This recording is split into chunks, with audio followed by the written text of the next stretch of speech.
নমস্কার বন্ধুরা, এই গরমে সবাই নিজের ধ্যান রাখছেন তো? আমি তো পুরো সিদ্ধ। এই রেসিপিটা বানানো স্টার্ট করতে বাড়ি থেকে বললো, এই গরমে তুমি কাঁঠাল বানাবে? আমি বললাম গরমে গরম কাটে, আর কাঁঠাল গরম দিনেই হয়, খেতে তো লাগবে। পাশের বাড়ির এক কাকু ওদের গাছের কাঁঠাল এনে দিয়েছিল।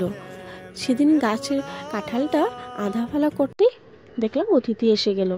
তো অতিথি আসলে তো মাছ মাংস এসব করতে, আর কাঁঠালটা থেকেই গেল। তারপরের দিন আমি কাঁঠালটা কাটতে গিয়ে দেখি এই অবস্থা গরমে, কিন্তু এখন ফালাতে খারাপ লাগে, আর যেহেতু এনেই দিয়েছিল আদর করে, তো ফালাইনি, কেটে কেটে বের করে নিয়েছি। বের করে 2-3 বার ভালো করে ধুয়ে কুকারে দিয়ে সামান্য হলুদ দিয়ে সাথে একটা আলু দিয়ে দিয়েছি যাতে ময়েশ্চার হয়। 3-4টা সিটি মারলেও অসুবিধা নেই, যেহেতু আমি এটাকে ম্যাশ করবো। বের করে এরকমভাবে ম্যাশ করে নিলাম। এদিকে আমার বাচ্চাটা সব কিছুতে আর লাগে টানাটানি, কিন্তু আমার অনেক হেল্পও করে, 4.5 বছর হবে।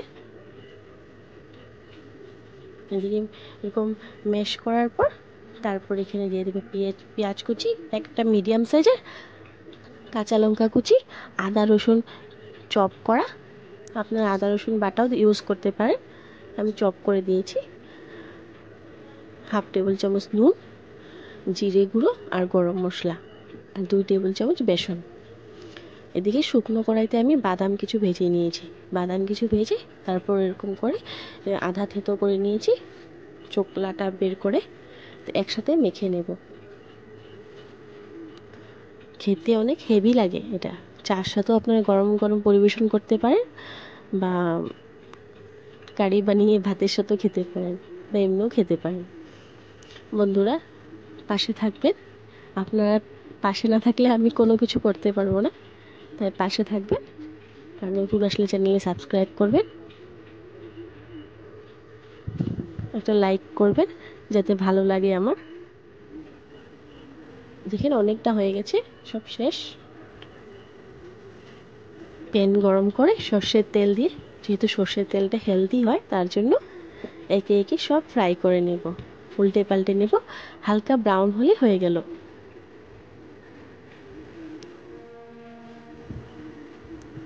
আপনারা প্রচুর পরিমাণে জল খাবেন,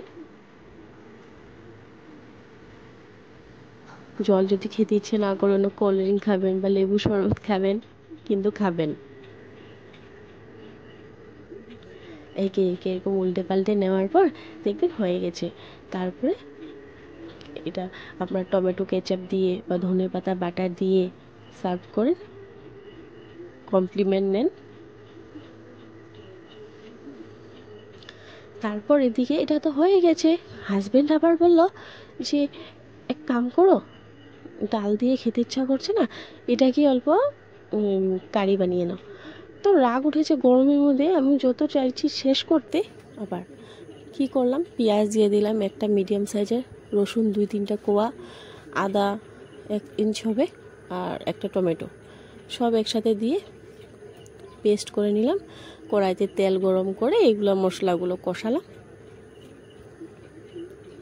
হলুদ 1 চামচ, মশলা সব দিলাম, আর হলুদ, জিরে, কাশ্মীরি লঙ্কা, ঝালটা বুঝে নেবেন যে যেরকম ঝাল খায়। আমাদের বাড়িতে অ্যাকচুয়ালি ঝাল এত চলে না, তার জন্য আমি বেশি ইউজ করি না ঝাল।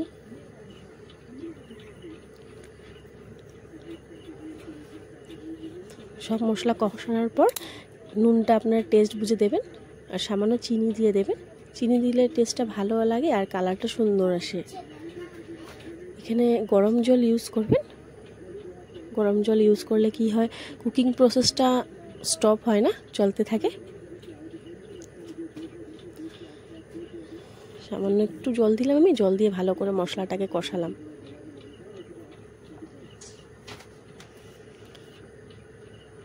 এখানে তেজপাতা বা গরম মশলা এসবও দিতে পারেন, আমার অ্যাকচুয়ালি তখন ইচ্ছে করছিল না, যে সেই জন্য আমি তেজপাতা গরম মশলা দিইনি, কিন্তু দেওয়া যায়।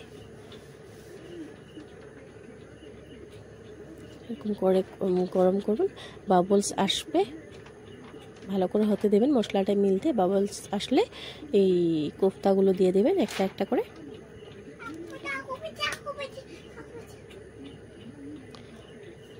তারপর যখন এটা হয়ে যাবে তারপর রেডি।